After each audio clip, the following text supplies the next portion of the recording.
Napapagod ka na bang magsulat ng script mo?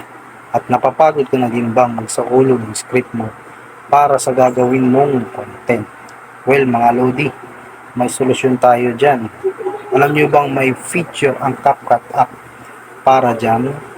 Para hindi ka na mahirapan pag magsulat at mag-memorize ng script mo.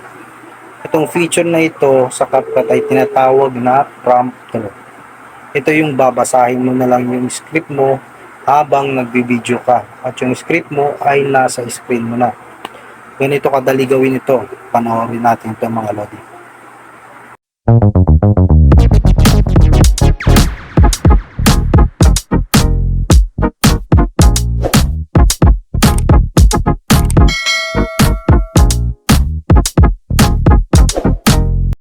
So, start na tayo mga Lodi.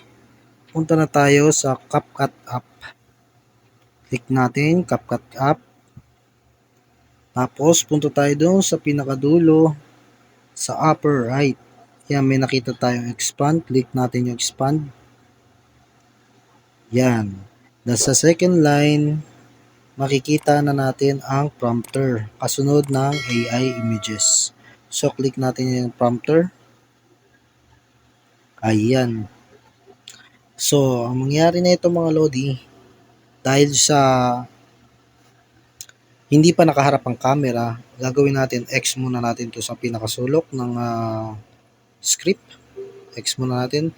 Then, i-click natin tong nasa itaas kasunod ang nasa pinakaitaas para lumipat ang camera sa harapan. So, ayan na mga Lodi. Nakaharap na siya. So, i-click na natin yung itong kasunod, yung parang square na siya. Ayan yung yung script. Diyan natin ilalagay yung script. Click na natin. Ayan, mga Lodi, ito na yung script. Kung gusto nyo baguhin yung script, click nyo lang itong parang lapis sa may gitna sa ibaba ng script writer. So, yan. Diyan, ilagay na natin yung ating script na gustong basahin. So, pagtapos niyan, click na natin yung done. Pag nailagay na natin, click na natin yung done. Okay? Pagtapos niyan mga Lodi, mamimili tayo na kung ilang seconds ito. May 3 minutes, 60 seconds, and 15 seconds. No? Click natin yung, kung mahaba yung script natin, click natin yung 3 minutes. Kung maiksi naman yung script natin, click lang natin yung 15 minutes. Okay? Pero pwede na itong 60 minutes kasi pwede rin naman nating i-stop. Okay mga Lodi? So, start na natin para makita nyo kung paano ang paano gumagana yung prompter. Okay? Yan. Yan siya. Mga Lodi. Kung nabibilisan naman kayo, kung nababagalan kayo, pwede naman baguhin yung bilis niya. So, stop muna natin to. X natin ulit. Delete natin yung last na nirecord natin.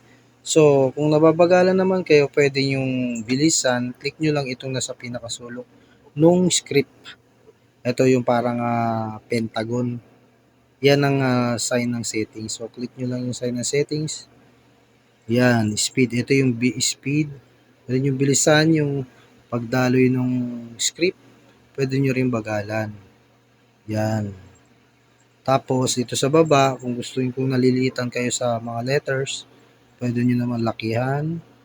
Yan, malalaki siya. Para nababasa nyo kagad kahit medyo malayo yung ano ninyo, no? Yung script nyo.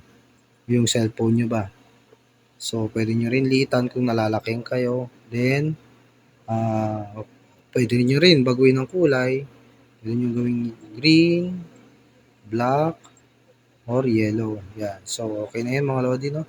Pagka okay na siya, pwede siya, click nyo lang yung gitna para bumalik sa simula. Then, start nyo na mga Lodi. Magbibilang na siya, then start nyo na. Okay? Ayan na siya. Okay ba mga Lodi? So, nakuha nyo ba mga Lodi? Pagkatapos nyo nang mag-record, stop nyo na. Kung nahabaan pa kayo, stop na siya. Then, click nyo na yung check para mag-save na siya. Okay? Click nyo yung check. Ayan. Makikita nyo sa yung pinaka-record niya. So, export na natin mga Lodi. Click nyo na natin yung export sa pinakababa. Okay.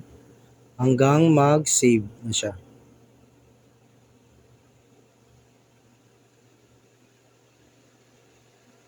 Okay.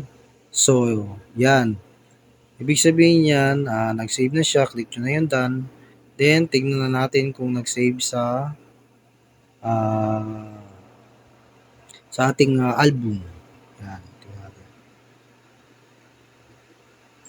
So, ito na siya mga Lodi, no? Yan, nag-save na siya. Yan na siya, no? So, okay. Okay ba mga Lodi? Nakuha na ba? So, yun lang mga Lodi. So, mga Lodi, nakuha nyo ba? Sana makatulong itong video na ito sa inyo para hindi na kayo mahirapan pa sa mga gagawin yung script para sa content ninyo. So, mga Lodi, kung nakatulong ito sa inyo, paki-like, share at subscribe na rin ang aking YouTube channel at paki-hit na rin ang notification bell para maging updated pa sa mga susunod ko pang mga videos. Salamat mga Lodi.